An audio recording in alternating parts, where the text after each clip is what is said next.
En Ecuador, la papa representa un cultivo básico para la dieta de la población. Sin embargo, la papa cultivada en el país ha tenido en los últimos años uno de los rendimientos en la zona más bajos en comparación con el promedio mundial.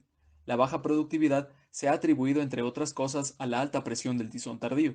Esta enfermedad es causada por Phytophthora infestas, un homiceto que provoca la aparición de manchas negras en las hojas del cultivo y en el tubérculo, lo que ocasiona la pudrición del mismo. El control del cultivo con fungicidas se ha vuelto más recurrente. Sin embargo, son varios los reportes de fungicidas que han perdido eficacia en contra de este patógeno. En este contexto, la búsqueda de alternativas para controlar esta enfermedad se ha vuelto indispensable. Una de estas alternativas al uso de fungicidas podrían ser métodos para mejorar la salud biológica del suelo y de este modo que se genere mayor resistencia en los cultivos a este patógeno. Mi nombre es Adrián Villalba y les presentaré mi proyecto de titulación, Evaluación de la sanidad del suelo después de la aplicación de enmiendas agrícolas y su efecto en la resistencia a Phytophthora infestas en papa y en su crecimiento. Pero, ¿qué es la sanidad del suelo? Esta se define como la capacidad del suelo para funcionar como un ecosistema vital, para lo cual es importante el uso de prácticas de manejo encaminadas a mejorar la salud y con ello aumentar la productividad y el rendimiento de los cultivos. Este concepto se lo puede dividir en salud física, química y biológica del suelo. Para este proyecto nos concentraremos en la salud biológica, que se refiere a la abundancia y a la actividad del microbioma de un suelo. Una manera de mejorar estos parámetros de salud es aplicando enmiendas agrícolas, que son un aporte de un producto fertilizante destinados a mejorar la calidad de los suelos en los parámetros físicos, químicos y biológicos mencionados. Para medir la salud biológica del suelo se usarán dos parámetros principales, que son la cantidad de carbón activo y la respiración basal. La metodología de cantidad de carbón activo es un indicador de la materia orgánica que puede servir como alimento y fuente de energía para el microbioma del suelo. Para comenzar el proceso de medición, el suelo es mezclado con una solución de permanganato de potasio, que comienza de color morado oscuro. El permanganato se oxida en presencia de carbón activo y pierde algo de su color. Cuanto más carbón activo se encuentra en el suelo, más declinará el color púrpura y significará mayor carbono disponible. Mientras que la respiración basal se define como la absorción de oxígeno y la liberación de dióxido de carbono por acción de microorganismos. Esto representa la mineralización del carbono. Por tanto, este método sería un indicativo de qué tan activo se encuentra el microbioma de un suelo respectivo. Según Moebius y colaboradores, mencionan que un suelo tiene una buena tasa de respiración cuando presenta valores de entre 0,8 y 2 miligramos de dióxido de carbono sobre hora por gramo de suelo. Por tanto, el objetivo principal de este estudio es evaluar la sanidad del suelo después de la aplicación de enmiendas agrícolas y su efecto en el crecimiento de cultivos de papa y su resistencia a Phytophthora infestas. Los objetivos específicos son optimizar la metodología de respiración basal y determinar el efecto de los cambios en la salud biológica del suelo sobre el crecimiento de las plantas y la resistencia al patógeno. Ahora explicaré la optimización de la metodología de respiración basal. El principio de este método se basa en que el dióxido de carbono liberado por el suelo se queda atrapado en el hidróxido de sodio. Es así que el dióxido de carbono más el hidróxido generan una solución de carbonato de sodio que luego se precipita a carbonato de bario. Por tanto, mientras más carbonato se haya formado, se consumirá menor cantidad de ácido en la titulación, lo que indica que existe mayor cantidad de dióxido de carbono liberado y por ende mayor tasa de respiración basal. Esta metodología se hizo en base a Moebius y colaboradores de la Universidad de Cornell. Se realizaron tres tratamientos, todos con la misma cantidad de suelo y diferente porcentaje de perlita. Para esto se usó una incubadora de vidrio donde se colocó un papel filtro humedecido con agua destilada, encima un plato de aluminio y se añadió el suelo de cada tratamiento con el distinto porcentaje de perlita. Encima de esto se puso un soporte que sostenía un vaso de precipitación con hidróxido de sodio. Se cerró la incubadora y se dejó incubar por un tiempo. Pasadas las horas de incubación, se abrió la incubadora y se añadió cloruro de bario al hidróxido, para precipitar el carbonato como carbonato de bario. Seguidamente se agregó fenolftaleína y se tituló en la bureta con ácido clorhídrico hasta el punto final del indicador. En la optimización del método se encontró dos resultados importantes.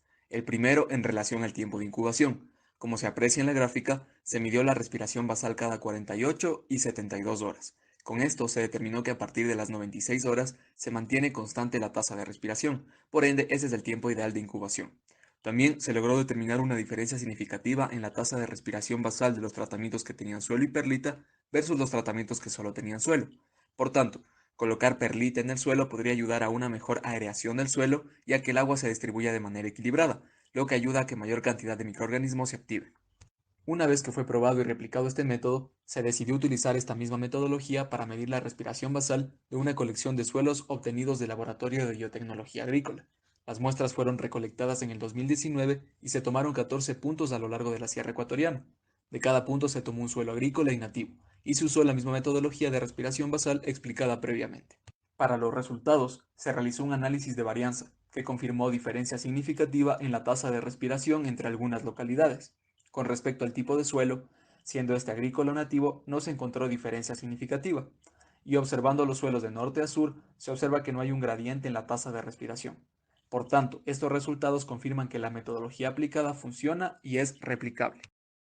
Para el diseño experimental de los suelos más enmiendas agrícolas y su efecto en el crecimiento de la papa y resistencia al patógeno, se utilizó un suelo volcánico rico en materia orgánica proveniente de Cayambe, y 6 enmiendas agrícolas que fueron: ácido húmico, que es un extracto de la degradación de materia orgánica; humus de lombriz, que es un vermicompost, que se obtiene de la degradación de materia orgánica por parte de lombrices; consorcio de microorganismos benéficos de Tricoderma, Phacelomices y Bacillus; biochar, que es carbón vegetal obtenido de cascarilla de arroz; suero de leche, que es una proteína de los lácteos obtenida durante la coagulación de la leche; y melaza, que son residuos de la cristalización final del azúcar que se obtiene de la caña. El ácido húmico, biochar y melaza son fuente de carbono; el humus de lombriz y suero de leche son fuente de carbono y nitrógeno; y el consorcio de microorganismos aportan microorganismos benéficos. El diseño experimental se lo separó en 6 tratamientos con la misma cantidad de suelo y una enmienda agrícola en específico para cada tratamiento, y un control, que sería solo el suelo sin ninguna enmienda. Posteriormente se procedió a medir parámetros físico-químicos, pH y conductividad, y parámetros de salud biológica, carbón activo y respiración basal en los 6 tratamientos y el control. Por tanto, con los resultados obtenidos en los parámetros físico-químicos se determina que todos los tratamientos tienen valores dentro del rango normal, a excepción del ácido húmico, que hizo el pH más alcalino que el ideal, lo que podría tener repercusiones en el crecimiento de la papa. Mientras que la única enmienda que presenta las condiciones más óptimas para los cultivos son los tratamientos con suero de leche, ya que tienen una media de pH de 6.6, que está dentro del rango óptimo para el crecimiento de papas según lo reportado en la literatura. Por otro lado, casi todos los tratamientos aumentaron la conductividad; sin embargo el ácido húmico y suero de leche aumentaron este valor de forma abrupta. En los resultados de carbón activo, utilizando la metodología optimizada por Raúl León, se observa que todas las enmiendas aumentaron la cantidad de carbón activo a excepción de la melaza, mientras que el humus de lombriz aumentó este valor 3 veces más en comparación al control. De igual manera, en los resultados de respiración basal, todas las enmiendas aumentaron la tasa de respiración en comparación al control, a excepción de la melaza, mientras que los tratamientos con suero de leche obtuvieron la mayor media de respiración, es decir, aumentaron en gran medida la actividad de la microbiota del suelo. Posterior a esto, se procedió a sembrar tubérculos de la variedad Superchola obtenidos de aeroponía en todos los tratamientos. Se esperó un crecimiento de 2 meses y se midió altura, calibre de tallo y el peso fresco de cada planta, con lo que se obtuvo los siguientes resultados. El suero de leche fue la enmienda con mayor aumento en la altura del tallo, seguido por el humus, mientras que las demás enmiendas no aumentaron este valor. De igual manera, el suero de leche junto al humus aumentaron el calibre del tallo del cultivo, y los mismos resultados se obtuvieron en el valor del peso fresco de las plantas. Cabe recalcar que el ácido húmico fue la única enmienda que no permitió el crecimiento de ninguna planta, posiblemente porque incrementó demasiado la alcalinidad del suelo. Por último, se procedió a infectar los cultivos con Phytophthora infestans, para lo cual se introdujo en cámaras húmedas a las plantas de todos los tratamientos y se utilizó una metodología optimizada por el INIAP para infectar a los cultivos. Se esperó a que tengan un adecuado índice de infección y se procedió a evaluar la severidad, con lo que se obtuvo los siguientes resultados. Todos los tratamientos tuvieron una severidad de infección significativamente igual al control, mientras que solo los cultivos del suero de leche presentaron un índice de severidad de infección menor. Por tanto, el suero fue la única enmienda en generar resistencia al patógeno. En la siguiente tabla se muestra el resumen de todos los resultados obtenidos de cada tratamiento. Se observa que las enmiendas que solo fueron un aporte de carbono al suelo aumentaron en general los parámetros físico-químicos y de sanidad, pero disminuyeron la tasa de crecimiento de la planta y no afectaron en la resistencia al patógeno. Los microorganismos benéficos utilizados aumentaron de igual manera los parámetros de sanidad del suelo, pero no influyeron en el crecimiento de la planta ni en la resistencia al patógeno, mientras que las enmiendas que aportaron carbono y nitrógeno, entre otros nutrientes, aumentaron todos los parámetros evaluados, pero el suero de leche fue la única enmienda que generó resistencia a Phytophthora infestans. En conclusión, se ha logrado estandarizar un método para medir respiración basal por medio de titulación y se comprobó que el método es replicable. La mayoría de las enmiendas mejoraron la salud biológica del suelo; sin embargo, los tratamientos con suero de leche y humus aumentaron todos los parámetros evaluados, por lo que el nitrógeno que brindan estas enmiendas al suelo podría ser un nutriente crucial para los microorganismos, y por ende, para que el cultivo tenga mejores condiciones para su desarrollo. El suero de leche fue la única enmienda que generó resistencia al patógeno, por lo que se debería realizar una investigación más exhaustiva de los beneficios que puede tener esta enmienda en el suelo y en los cultivos. Por último, me gustaría agradecer a Antonio León, Darío Ramírez y todo el equipo del Laboratorio de Biotecnología Agrícola por guiarme en este proyecto. así también a todo el equipo de la granja de la universidad, a Liniapa Microtec, y a mi familia, mi pareja y amigos que me dieron su apoyo durante este proyecto.